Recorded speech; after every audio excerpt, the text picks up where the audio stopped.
Finally, we are back.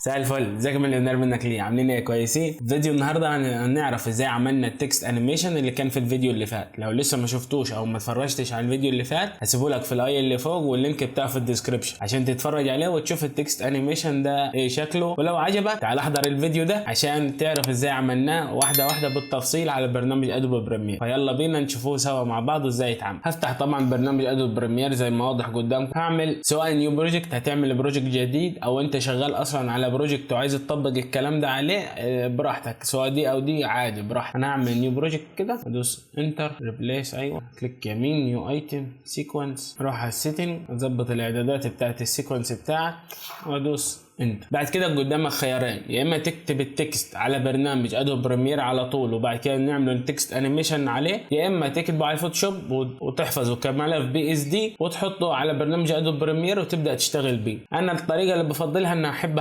اكتب على الفوتوشوب وبعد كده ادخلها على برنامج ادوبي بريمير، لان الفوتوشوب بيديني حريه اكتر في التعامل مع التكست. انت برضو براحتك، انا المره دي هوريها لكم على برنامج ادوبي بريمير وانت براحتك شوف اللي انت حابه اعمله، سواء تكتب على الفوتوشوب وتدخلها ملف بي اس دي وتشتغل عليه، او هتكتب على برنامج ادوبي بريمير على طول زي ما هنعمل في الفيديو وتطبق عليه الفيديو. يعني سواء دي او دي تنفع، بس لو هتحفظ على الفوتوشوب ما تحفظش جي بي جي عشان ما تبقاش الصوره مقفوله، تحفظها يا اما بي ان جي يا اما بي اس دي، ويفضل بي اس دي عشان يخلي لك كل لير واحده عشان تشتغل براحتك. هنروح على اداه التكست هنا وندوس في حته فاضيه، هكتب مثلا اف اي كي بي كده، اقف على الكلمه دي اكبرها شويه كده بالشكل ده، احاول اخليها نص وكده في المكان اللي يريحك، على اي وضع هيتطبق عادي التكست معاك. انا بس احب احطها في النص عشان ابين لكم الشرح او عشان الشرح يبقى واضح معانا. بس بعد ما خلصنا كتابه الكلمه اللي احنا عايزينها هنروح على قائمه كابشن اند جرافيك عشان نغير في الخصائص بتاعت التكست بتاع براحتنا على برنامج ادوبي بريمير. ادوس على النقطه الزرقاء دي او ورك سبيس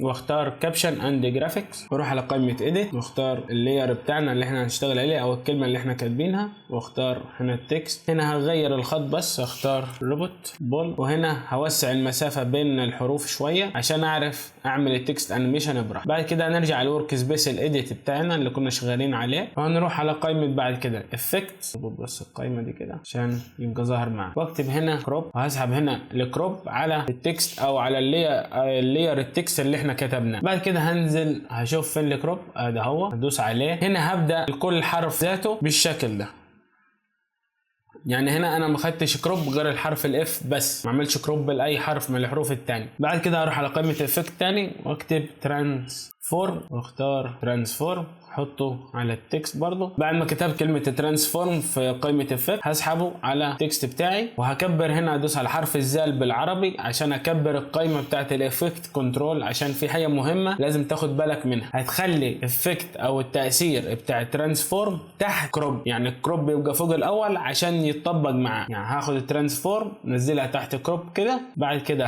ادوس على الزال تاني عشان تصغر. بعد كده اول حاجه هنا في التايم لاين بتاعي في التكست خالص واروح عامل كي فريم بوزيشن وابدا انزل بيه لتحت لحد ما يختفي الحرف معايا خالص بالشكل ده. وهنا هكبر شويه بس عشان تشوفوا. هروح بعد كده ماشي لقدام شويه كام فريم كده بالسهم يمين لغايه مثلا عايزه يظهر هنا، واكتب 540 اللي هو الرقم اللي كان الاول عشان يظهر تاني. بعد كده هروح على قائمه افكت اكبرها لكم تاني، اختار حرف الزال واقف على الكي فريم ده ودوس كنترول سي عشان اخد منه كوبي، واروح هنا قبل ما يخلص مثلا التكست مثلا عايزه هنا مثلا هيخلص اخره هنا، هقف على قائمه افكت وادوس كنترول في. بعد كده هكبر تاني عشان تشوفوا، هعلم اول كي فريم خالص، بعد كده كنترول سي، هروح على اخر التكست خالص اخر حاجه مثلا هنا وادوس كنترول في، هقف بس على قائمه افكت كنترول الاول وادوس كنترول في.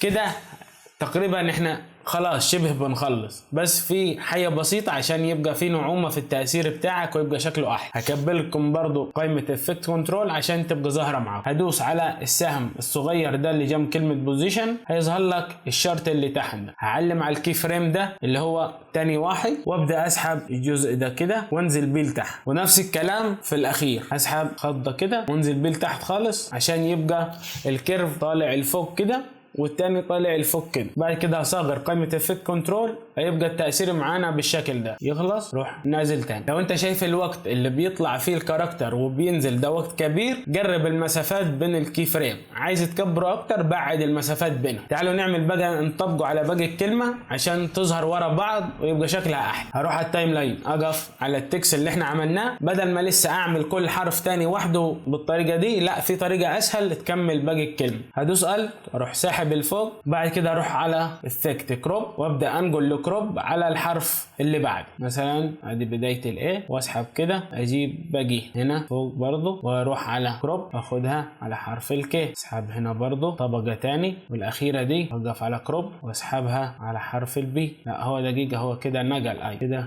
نقل مش خد نسخة. ناخد نسخة اضغط عليها، اقف على قائمة كروب او افكت كروب واسحبه على الحرف الاخير هو البي، عشان يبقى ما يطلعوش كده الاربعة، هيطلعوا وينزلوا مع بعض. يعني لو شغلنا كده الاربع حروف طلعوا سوا وهينزلوا برضو سوا، شفتوا هينزلوا في الكلمة كلها طلعت سوا ونزلت سوا. فاحنا كنا عملناها على الكلمة كلها وريحنا، لكن احنا عايزين كل حرف يطلع وحده وينزل وحده. فهتقف هكبر التايم لاين كده، هعلم اخر اول لير البداية بتاعتي هسيبه مكانه زي ما هو. 3 ليرات اللي فوق حرك كل واحد مثلا قدام 5 فريمات او 3 على حسب انت اللي يريحك بقى. هدوس على ال وادوس سهم يمين، 1 2 3 4 5. انا عجباني ال5 بتبقى شكلها احلى. انت شوف الشكل اللي يناسب عندك، مثلا 3 فريمات 5 اللي يريح. بعد كده هالغي تعليم ال3 واعلم الاثنين اللي فوق بس، 1 2 3 4 5. بعد كده هعلم الاخير بس، 1 2 3 4 5. شغل، هيبقى منظره بالشكل ده. طلع كل حرف وحده وهيختفي كل حرف وحده برضه.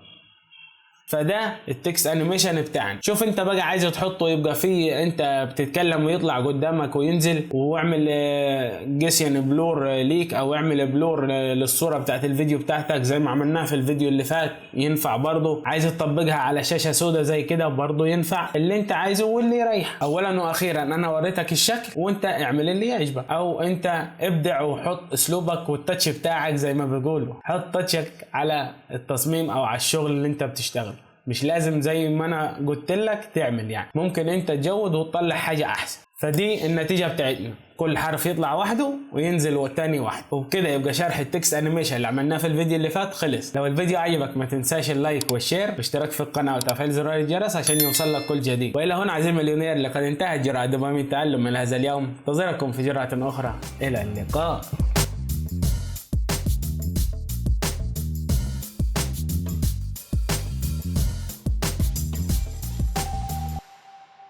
أخيرا رجعنا للتصوير.